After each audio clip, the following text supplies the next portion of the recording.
നമ്മുടെ വീട്ടിൽ വാങ്ങുന്ന ഉപ്പിൽ എന്തൊക്കെ ഉണ്ടെന്ന് നമ്മൾ നോക്കാറില്ല. നമുക്കത് നോക്കി നോക്കാം.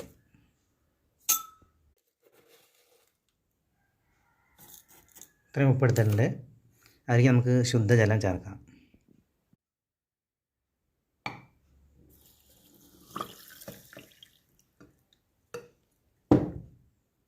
ഇനി നന്നായിട്ടൊന്ന് ഇളക്കി കൊടുക്കാം.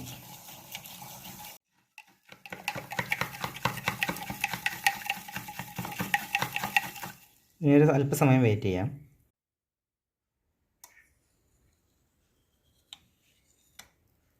എല്ലാം ചളിയാണ്, കണ്ടോ? ഇനി ഇതിൻ്റെ അടിയിൽ മണൽത്തരികളും ഉണ്ടാവും. ഈ ഉപ്പ് നമ്മൾ ശ്രദ്ധിക്കാറില്ല. നമ്മൾ ഉപ്പ് നേരിട്ടെടുത്ത് ഉപയോഗിക്കാറേ ഉള്ളൂ. അപ്പോൾ ഇതെല്ലാവരും ശ്രദ്ധിക്കുക. ഈ ചെറിയ മണ്ണ് മതി നമ്മുടെ ദഹനം തകരാറിലാക്കാൻ.